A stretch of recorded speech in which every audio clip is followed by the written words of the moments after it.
তেহরানে Hamas প্রধান ইসমাইল হানিয়ার জানাজায় মানুষের ঢল।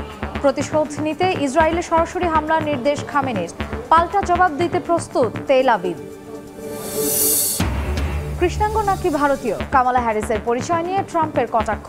আবারও বিভাজনের খেলায় মেতেছেন সাবেক মার্কিন প্রেসিডেন্ট, মন্তব্য কামালার।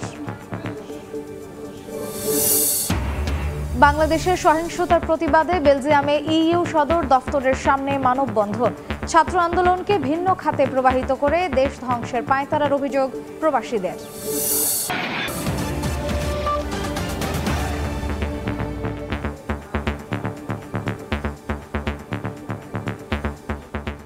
দেখছিলেন প্রধান শিরোনাম। আন্তর্জাতিক সময়ের সঙ্গে আছি আমি মার্জিয়া শ্রেয়া।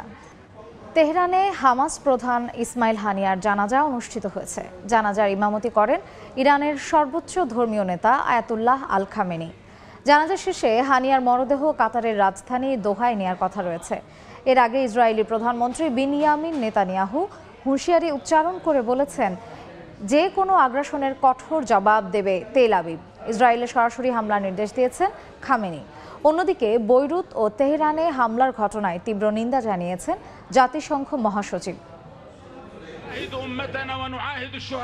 হাজার হাজার মানুষের সমাগম ইরানের তেহরান বিশ্ববিদ্যালয়ে। সবাই জড়ো হয়েছেন হামাস প্রধান ইসমাইল হানিয়াকে শেষ বিদায় জানাতে।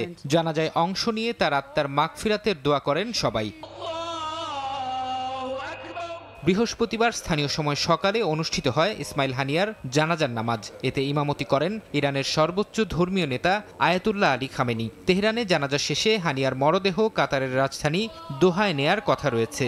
এরপর তাকে সেখানেই চিরনিদ্রায় শায়িত করা হবে বলে জানিয়েছে হামাস।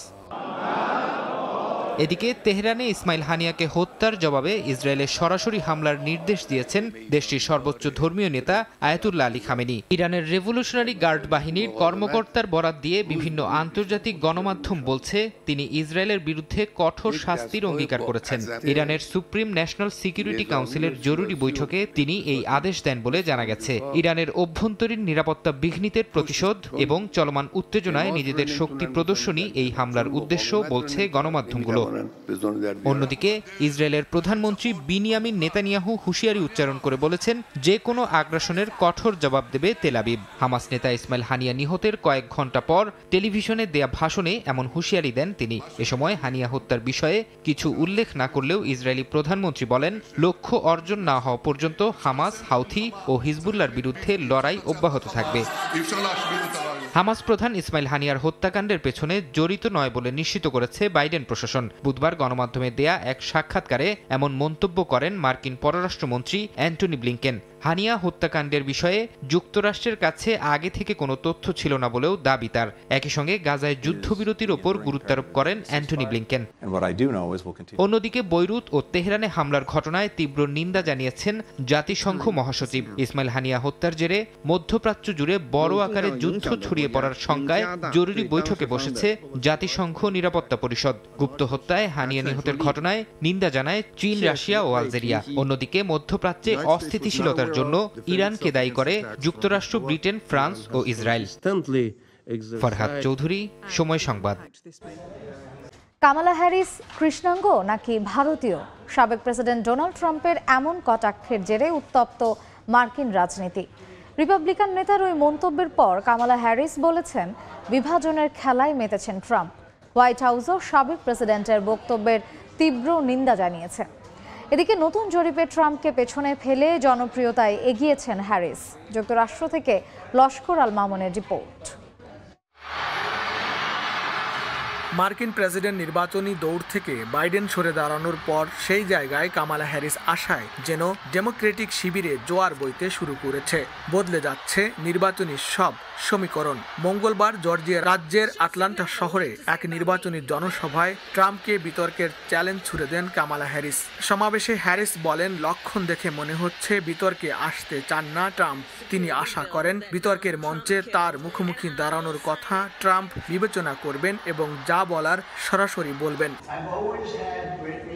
নির্বাচনের পূর্বে যুক্তরাষ্ট্রের প্রধান দুই দল ডেমোক্রেটিক ও রিপাবলিকান পার্টির দুই প্রার্থীর ৩ দফা মুখোমুখি বিতর্ক হওয়ার কথা থাকলেও বাইডেনের জায়গায় কামালা হ্যারিস আসায় পরবর্তী বিতর্ক নিয়ে দেখা দিয়েছে অনিশ্চয়তা।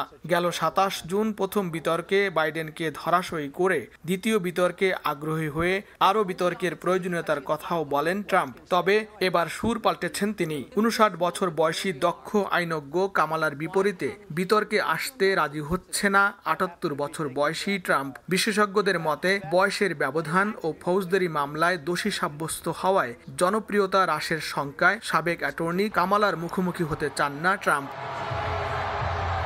এদিকে সাম্প্রতিক এক জনমত জরিপে ট্রাম্পের চেয়ে জনসমর্থনের দিক দিয়ে আবারও এগিয়ে গেছেন কামালা হ্যারিস। রয়টার্স ইপসোসের নতুন এক জরিপে ৪৩% নিবন্ধিত ভোটারের সমর্থন পেয়েছেন হ্যারিস, আর ট্রাম্প পেয়েছেন ৪২% সমর্থন। নির্বাচনে জো বাইডেনের বদলে হঠাৎ কামালা হ্যারিসের উত্থানে কিছুটা অপ্রস্তুত হয়ে পড়ে রিপাবলিকান শিবির। এক সাংবাদিক সম্মেলনে কামালা কি কৃষ্ণাঙ্গ নাকি ভারতীয় বলে জাতিগত কটাক্ষ করেছেন ট্রাম্প। এ নিয়ে মার্কিন রাজনীতিতে দেখা দিয়েছে চরম উত্তেজনা। ট্রাম্পের এমন মন্তব্যের তীব্র নিন্দা জানিয়েছে হোয়াইট হাউস। সাবেক প্রেসিডেন্টের এ ধরনের মন্তব্য যুক্তরাষ্ট্রে জাতিগত বিভেদ বাড়াবে বলেও হোয়াইট হাউসের পক্ষ থেকে উল্লেখ করা হয়। যদিও এর আগেও বিভিন্ন সময় বর্ণবাদী মন্তব্যের কারণে সমালোচনার মুখে পড়েছেন ডোনাল্ড ট্রাম্প। লস্কর আল মামুন, সময় সংবাদ, যুক্তরাষ্ট্র।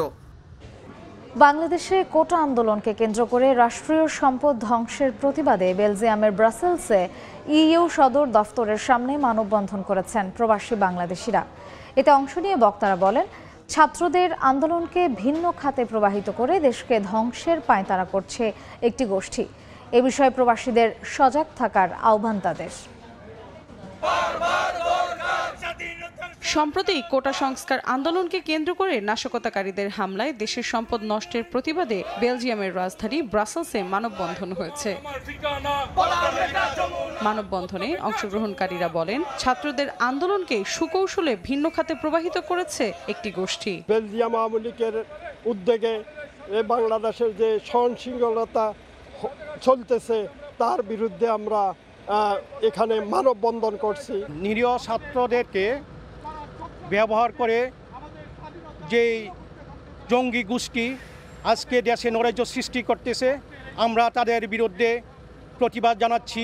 বয়কট টেরোরিজম এবং বয়কট বিএনপি জামাত, এই স্লোগান নিয়ে আমরা এখানে এসেছি।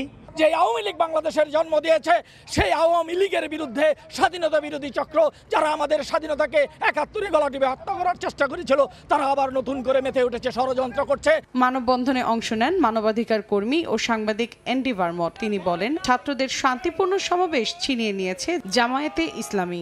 We hope that European Parliament is aware of this and that they will do also a thorough investigation. Belgium Awami League এই মানববন্ধন আয়োজন করে। এতে অংশ নেন সর্ব ইউরোপিয়ান আওয়ামী লীগ, নেদারল্যান্ডস আওয়ামী লীগ, বিভিন্ন মানবাধিকার সংগঠন ও ইউরোপের অন্যান্য দেশের স্থানীয় আওয়ামী লীগ সহ প্রবাসীরা। সময় সংবাদ, বেলজিয়াম। হামলার শিকার হয়েছে ভারতের ৩০০ ব্যাংক। দেশটির গণমাধ্যম জানায়, বুধবার ব্যাংক লেনদেন সংক্রান্ত প্রযুক্তি সেবাদানকারী প্রতিষ্ঠান সিএইচ টেকনোলজিতে র্যানসমওয়্যার হামলা হয়। National payment corporation of India জানায়, যেসব ব্যাংক সিএইচ টেকনোলজির প্রযুক্তি ব্যবহার করত তারা সাময়িকভাবে অর্থ আদান প্রদান করতে পারছেন না। অভ্যন্তরীণ অর্থ আদান প্রদানকারী নেটওয়ার্ক পরিষেবা থেকে ওই ব্যাংকগুলোকে সাময়িকভাবে বিচ্ছিন্ন করা হয়েছে বলেও জানানো হয়। গত কয়েক সপ্তাহ ধরে ভারতের ব্যাংকগুলোকে সম্ভাব্য সাইবার হামলার বিষয়ে সতর্ক করে আসছিল দেশটির কেন্দ্রীয় ব্যাংক ও সাইবার কর্তৃপক্ষ।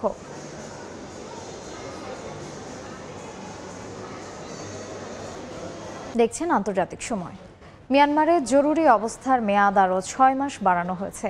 একই সঙ্গে আগামী বছর জাতীয় নির্বাচনের আশ্বাস দিয়েছে দেশটির জান্তা সরকার। স্থানীয় সময় বুধবার রাষ্ট্রীয় টেলিভিশনের খবরে বলা হয়, ভোটার তালিকার জন্য জনসংখ্যার তথ্য সংগ্রহ করতেই এই জরুরি অবস্থার মেয়াদ বাড়ানো হয়েছে।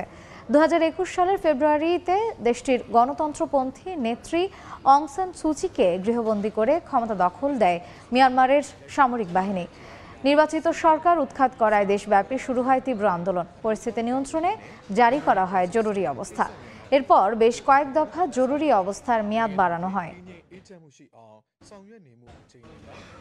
আন্তর্জাতিক সময় ভেনেজুয়েলার প্রেসিডেন্ট নিকোলাস মাদুরোর চ্যালেঞ্জ গ্রহণ করলেন ইলন মাস্ক। সরাসরি জাতীয় টেলিভিশনে মুখোমুখি হবেন মাস্ক মাদুরো। এর আগে ভেনেজুয়েলার প্রেসিডেন্টকে স্বৈরাচার বলেছেন মাস্ক। এতে ক্ষুব্ধ হয়ে মাস্ককে চ্যালেঞ্জ ছুড়ে দেন তিনি। এছাড়াও মাস্কের প্রতি রয়েছে মাদুরোর বেশ ক্ষোভ।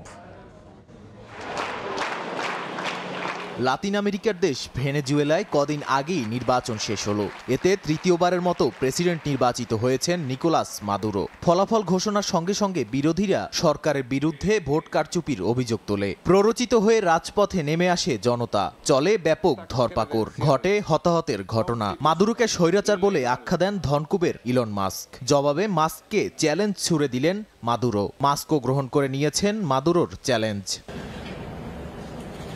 এরপর মাদুরো দেশটির জাতীয় টেলিভিশনে এক ভাষণের সময় ইলন মাস্ককে তার সঙ্গে বিতর্কের আহ্বান জানান। বলেন, সামাজিক যোগাযোগ মাধ্যম একটি ভার্চুয়াল বাস্তবতা তৈরি করে এবং এই ভার্চুয়াল বাস্তবতা কে নিয়ন্ত্রণ করে? সবার নতুন শত্রু বিখ্যাত ইলন মাস্ক। মাস্ক লাতিন আমেরিকার দেশগুলোতে শান্তি ও স্থিতিশীলতা নষ্টের চেষ্টা করছেন বলে অভিযোগ করেন মাদুরো। এ সময় তিনি অভিযোগ করেন মাস্ক ভেনেজুয়েলায় আক্রমণের পরিকল্পনা করছেন, যদিও কোনো প্রমাণ দিতে পারেননি ভেনেজুয়েলার প্রেসিডেন্ট। এদিকে মাদুরোর বক্তব্যের প্রতিক্রিয়ায় ইলন মাস্ক এক্সে মাদুরোর বক্তব্যের ভিডিও শেয়ার করে ক্যাপশনে লেখেন, একটি গাধাও মাদুরোর চেয়ে বেশি জানে। উল্লেখ্য, বিদেশি রাষ্ট্র বা সরকার প্রধানদের সঙ্গে মাস্কের এ ধরনের বাকযুদ্ধে জড়িয়ে পড়া নতুন কিছু নয়। গত এপ্রিলে মাস্ক ব্রাজিলের সুপ্রিম কোর্টের বিচারকের সঙ্গে বাক স্বাধীনতা ও মিথ্যা তথ্য নিয়ে বাকযুদ্ধে জড়িয়ে গিয়েছিলেন। নাদিম মারজান, সময় সংবাদ। আন্তর্জাতিক সময়ের শীর্ষ সংবাদ জানিয়ে দিচ্ছি আরেকবার। তেহরানে হামাস প্রধান ইসমাইল হানিয়ার জানাজায় মানুষের ঢল। প্রতিশোধ নিতে ইসরায়েলে সরাসরি হামলার নির্দেশ খামেনির। পাল্টা জবাব দিতে প্রস্তুত তেল আবিব। কৃষ্ণাঙ্গ নাকি ভারতীয়, কামালা হ্যারিসের পরিচয় নিয়ে ট্রাম্পের কটাক্ষ। আবারও বিভাজনের খেলায় মেতেছেন সাবেক মার্কিন প্রেসিডেন্ট, মন্তব্য কামালার।